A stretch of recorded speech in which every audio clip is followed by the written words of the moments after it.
Okyalaba okwanjula n'embaga.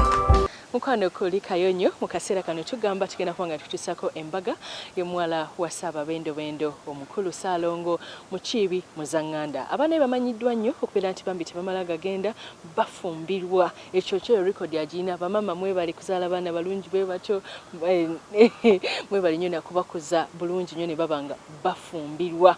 Kale no munange ne ku mulundi guno tugenda kuba nga tukutuusako embaga yadde n'okwanjula tujja kukutuusako naye tusoose n'embaga nga babiri bano omukyala ye Mulongo Mary Babirye Nanshinga nga yagambye daddi nange sigenda kuswaza bwatyo namuleetera omwami gwe bayita Andrew Twinamatsiko. Bwe batya babiri bano basizeewo ne bagattibwa wali eri ku lutikko e Rubaga era nga Father Kibi yabaddewo nnyo okubeera nga ate abagatta yababuuliridde bulungi biki balina okwesigamako okubeezaawo amaka era omukulu Muzanganda naye yabaddeyo nnyo n'ab'ebitiibwa bangi okuva mu Buganda n'abagagga ab'enjawulo oluvannyuma bwe bamaliriza ne batambulira mu zi Range Rover ziri mu kaseera kano aka COVID omanyi gwe kye baakoze batambulire mu zi Range Rover mukyala kakyala nga kalungi ka Mary kapotebo kalabika bulungi kayambadde gawuni ennungi bumaizi nga bunyumye ne bagenda paka ku Sheraton banyuma ne bagenda munda mu reception mama ekyabadde mu reception menye kindeke ki bali balaze kye bayita sente leka nkutuuseko omukolo guno tuva ku Delta TV tukole nkwagala nnyo. Mukwano gwange omulungi tuli ku mukolo gwaffe guno ogwokubiri mu puroguramu y'okwanjula n'embaga era nga nyongera okugamba mukwano nti tuli mu kulaba mukolo gwa Ssaababendobendo Ssaalongo Muzanganda Wilson Mukiibi era nga munnange muwala we Omulongo Babirye Mary Nanshinga yataamuswaziza bw'atyo nabeera nga agenda kutwalibwa mu bufumbo obutukuvu.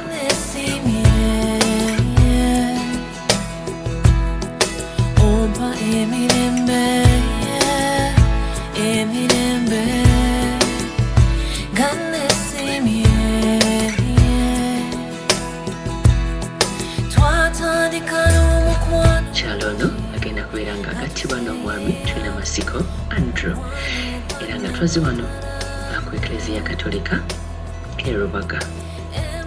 Eklezia eno ya kirooto nnyo eri naddala abagole abakatoliki.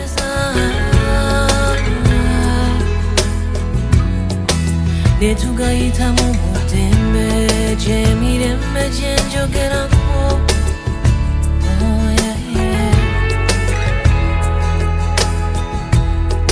oba emirembe njagala okutegeeza nti nga abagole tebani bakwera nga bagattibwa mu Eklezia eno basooka kusoma musomo gw'enjawulo okukwatagana n'abafumbo era ng'emisomo egyo gitwalira ddala emyezi 2. Kino nno kikolebwa nga bateekateeka abafumbo okusobola okubeera nga bayigira ekintu nga n'obukodyo obukibeezaawo babulina.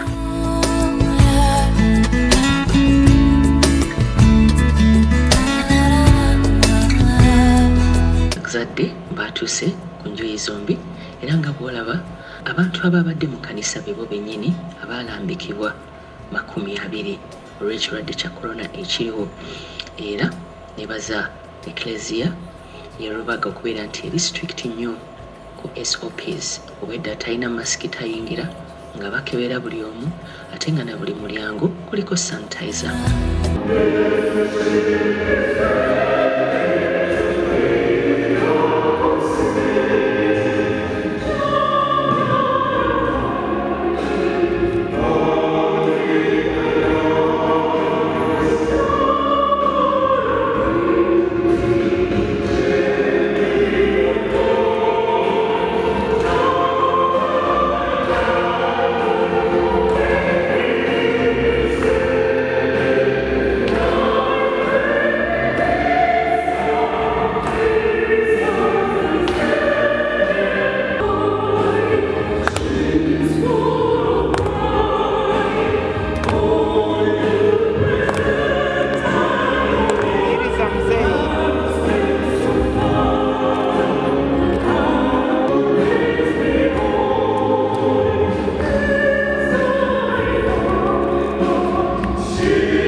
Katonda abagole baffe abawa amaanyi bye bagenda okweyamba mu maaso g'Omukama babituukirize.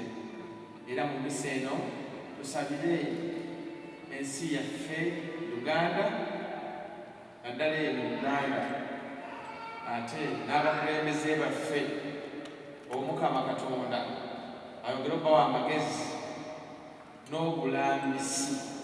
Dear Andrew, Twinamatsiko and Mary Babirye, may the Lord send you help from the holy place, the heavens, and give you all the support from Zion. May He grant your heart's desires and fulfill every one of your desires in your marriage. In the name of the Father, and of the Son, and of the Holy Spirit, the grace of our Lord Jesus Christ, and the love of God, and the communion of the Holy Spirit be with you all.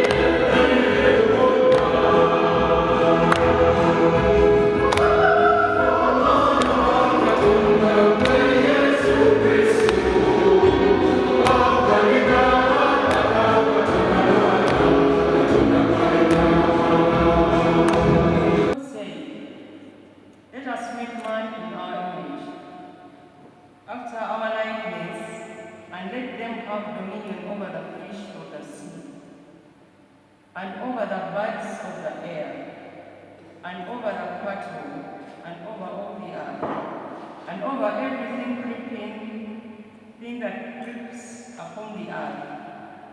So God created man in His own image. In the image of God He created him. Male and female He created them, and God blessed them. And God said to them, "Be fruitful and multiply, and fill the earth and subdue it, and have dominion over the fish of the sea, and over the birds of the air, and over every living thing that moves upon the earth." And God saw everything that He had made, and behold, it was very good. Brethren, this is the word of the Lord. Nzikirize nzijeko masiki eno engenda keepinga distance n'omuzindaalo tusobole okubeera farm to be safe. Kitame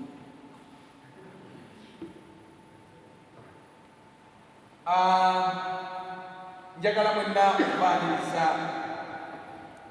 Sebo Father Stephen Mayanja webali kubeera naffe.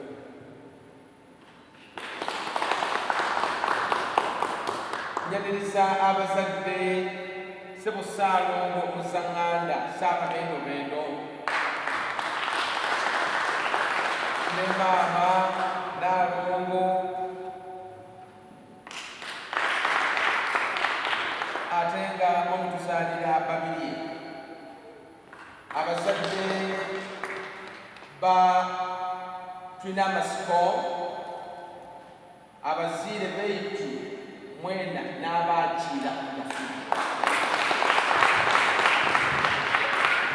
all of you, dear people of God, you are most welcome on this special day for Andrew and Mary. I want to thank you for choosing me to come and preside over this sacrifice of the Mass as you receive the sacrament of the Holy Matrimony. Buli muntu yenna ali wano mwebale okuba bannamukisa because tuli mu muggalo only 20 people. Kati abantu abiri mwabali ku bantu abiri, that means you are very special to both families. Thank you for being special to them.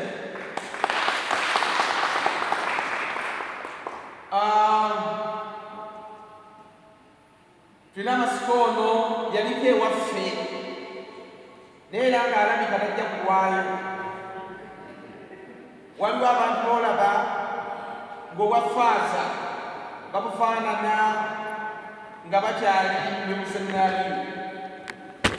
Twinamatsiko yali musajja mulungi nnyo era akyali mulungi, ate abantu ng'abo abamyufu batukolera mu kereziya kubanga bw'ayimirira mu maaso g'abantu endabika ye ebakumpisa mu ennamba. But anyway, Twinamatsiko and your dear wife, I want to welcome in a special way.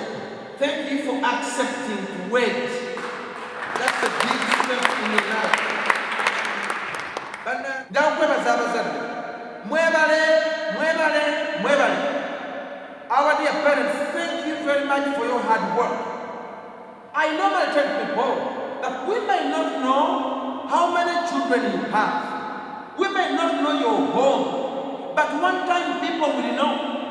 People will come to know what kind of children you have been nurturing. When you see Andrew and Mary, this is a product of hard work. Bino byemulaba wano ebibiri ebimuli maanyi g'abazadde. Abazadde bakola, tebakoma kuzaala buzaala, naye bazaala ne baweerera ne bagunjula abaana. Abazadde mwebale nnyo. This sacrifice of mass, may God bless you abundantly. Andrew and Mary, you know, when you wed, people admire. For us Christians who do counseling, many people come to us. Father, I want to wedding. All ages. Abavubuka, abakulu n'abakadde banoonya empeta eno gye mugenda okufuna. Naye wabula singa tebadde lockdown, ku mbaga zino abantu bali babeerawo abawala abatonotono n'abakuzeekuze nga bali mu nnaku. Agenda okulengera awasizza emyaka gyegyo n'omuwala afumbiddwa emyaka gyegyo ye nga tannafuna. Naye it's okay to be admired. Naye as I've kept growing, I've learned that God uses weak and frail men and women to arouse the potential in them to do wonders. Tuli bantu banafu bibya bya kumba. Fenna abali. Tuli banafu tukola ebintu bingi ebinyiiza Katonda. Naye ngenze manya Katonda ye yamisa abantu abatalina we bali. Ye yamisa ebya kumba ne mukola ebyafaayo. I know, Andrew and Mary, you are human beings and you are bound to make mistakes from time to time. But remember, when you decide to do something, when you decide that I'm going to do this one, and that thing rights with the will of God, God will use you to do wonders. And believe me that God is going to use you to do wonders. When you come here, we are intending for eternity. Bino byakubeerera si byakumenyeka ng'embaga ezimu ze tulekwanizama. Actually, in this coming period, let us see the real test of how a wedding must be. A wedding is not a showy ceremony. Bino ngako biniga mwebikoze bwogenda e Bulaaya embaga ziba bweziti.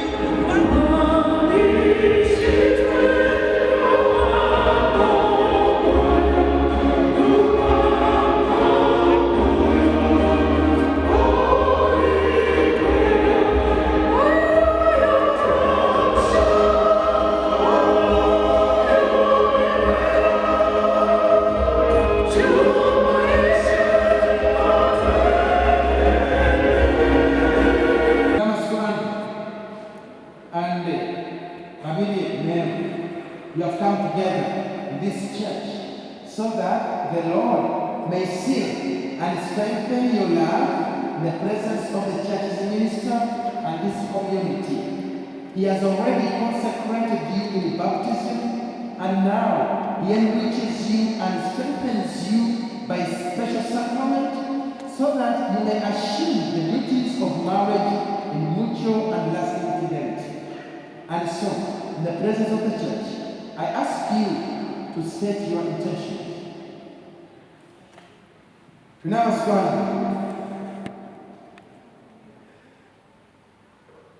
and Babirye, I shall now ask you if you truly undertake the obligations of marriage and to state there is no legal impediment to your marriage. Are you ready? Freely and without reservations to give yourselves to each other in marriage? I am.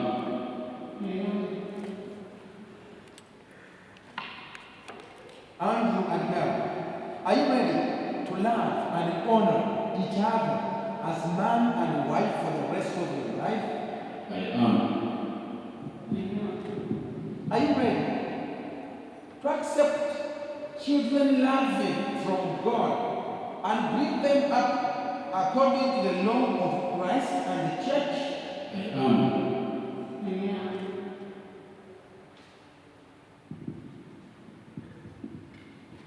I do solemnly declare that I know not of any lawful impediment why I, Twinamatsiko may not be joined in matrimony to Mary Babirye.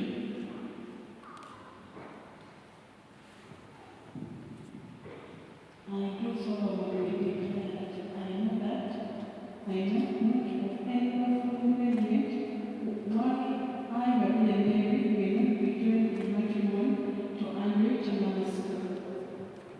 We invite the representative of the bride's family to come and present the bride to her spouse.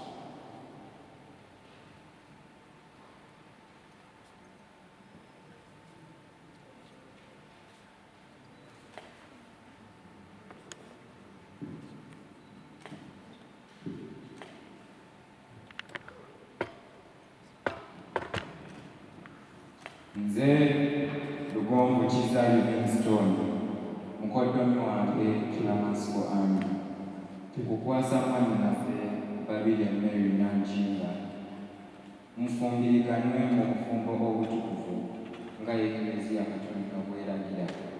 Omukama abeere nammwe.